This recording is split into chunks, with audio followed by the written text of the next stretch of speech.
Hello everyone. Happy Sunday. Today my voice is a bit hoarse. Please pardon me. And today I would like to share with you. Let me share my screen. Share screen. Okay. Yeah, that I would like to share with you an underwriting I did on a property in St. Cloud. It's actually in right outskirt of Orlando, Florida. It's a 3-bedroom, 3-bathroom property. And let's first take a look at the property on Zillow.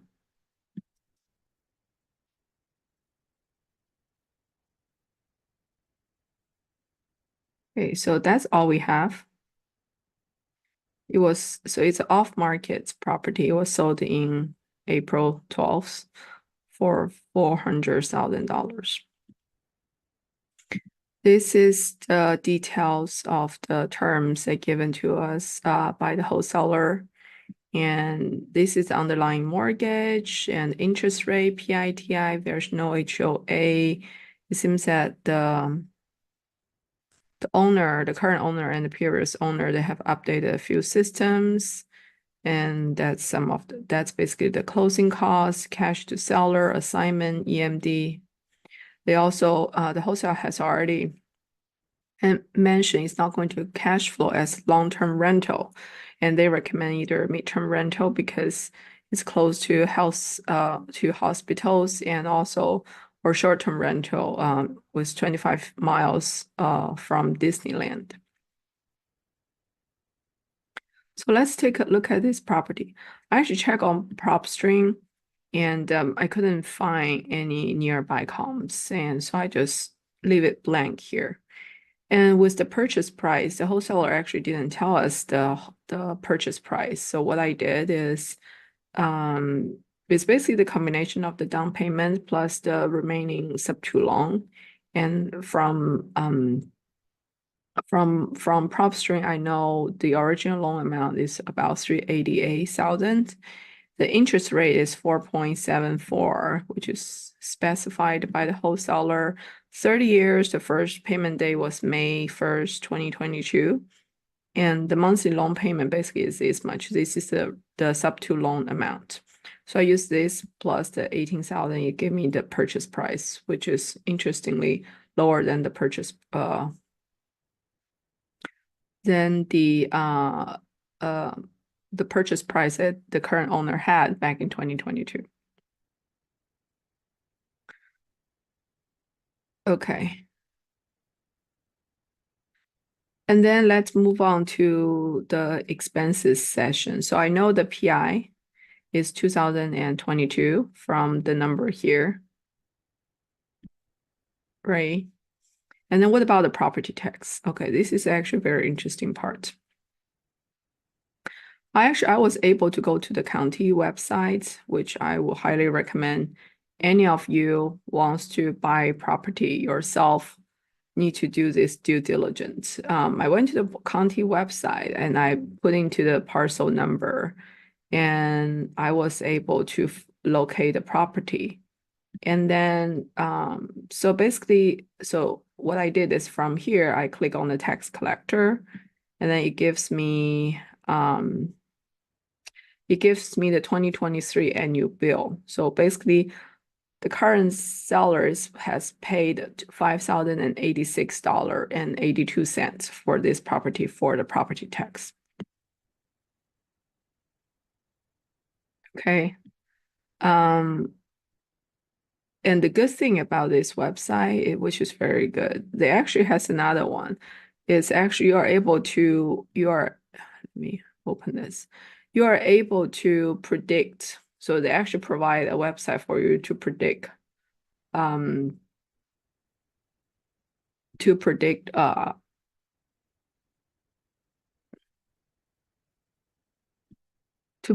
the property that you may to estimate the property that you are going to have. So, and by putting in the 39 the 30 by putting in this purchase price, 394788, and I was able to get a range of property tax that I may need to pay if I were to purchase this property. So it's between 6,500 to close to 8,500. And okay, so I put in the 2023 tax, which is 5,086, and I put in the current tax, which is this much. And I get the upper number just to be very conservative, 8440. So 8440 will be the amount of tax I will have to pay if I'll probably need to pay if I were to purchase this property. So monthly payment on the property tax is about 703. What about the insurance? The insurance piece is basically why I need to get the 2023 property tax. So the wholesaler said the PITI is about this much, 3,227. And so that means, okay, 3,227.06 minus the 2023 property tax divided by 12 minus my PI principal and the interest. So after extraction of these two components, the tax as well as the PI, and it gave me the insurance, which is about 781. This is in Florida. So the insurance would definitely be going up, especially if you are doing long-term, like midterm rental or short-term rental. Actually, I may want to times 1.3 here. So, so this is basically, so this is the insurance, my estimated insurance I will have to pay if I were to purchase this property. And then the landscaping, typical item, property management. Well, if it midterm rental, it will probably be like about 20%. And then you also want to have the reserve for vacancy and maintenance and stuff.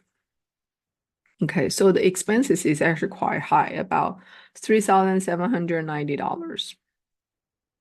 And here I just put in the down payment, the agent commission. Oh no, there's no agent commission because it's off market property. The furnishing cost, well, this is more like for the long-term rental. So I guess I would say it's about, if midterm rental, let's just budget maybe $10,000. And closing cost is 2%. Admin, basically TC inspection, LLC formation, and assignment fee is already specified by the wholesaler, $15,000. There's a carrying cost. Okay, so in terms of, if we look at the entry fee divided by the purchase price, so it's less than 25%, it seems that this is a deal. But actually, I look on Zillow. Let's look at Zillow.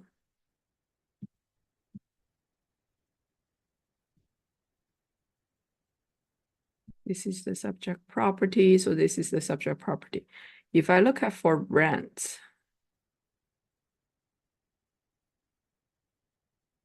the only thing out there that is kind of close by is this one. It's about $2,000, but the square footage is way less, so it's not a good comparable property. And the others is 1.8 or 1.6, but this is kind of far. So actually, I couldn't find anything good in terms of long-term rental. Maybe I can utilize this randometer. It's about 3 bedrooms. Okay. Okay, so the average about 2,200. Even less than what the wholesaler says. Anyhow, so this is definitely not going to cash flow as a long-term rental. But what about the midterm rental? Okay. So what I did, this is really a very napkin kind of underwriting. So what I did is I went to Furnish Finder. First, try to understand where's the subject property, which is this 1718 Connecticut Avenue. Okay, it is a Connecticut Avenue. Yes, it is. Okay. So I know that it's kind of okay. Right under this 192 highway, under this East Lake, okay. And I went to Furnish Finder. So it's basically around here, right? Around here. First, like, let's look at this one. This is 3-bedroom, 2.5 bathroom, very similar to what we have. I couldn't see all the amenities that we have in our subject property.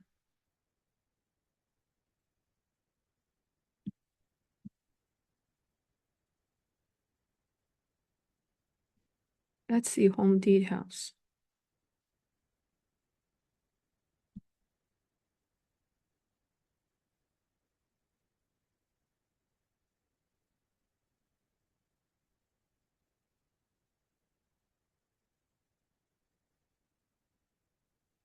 I'm not sure if, I don't think they mentioned about the pool.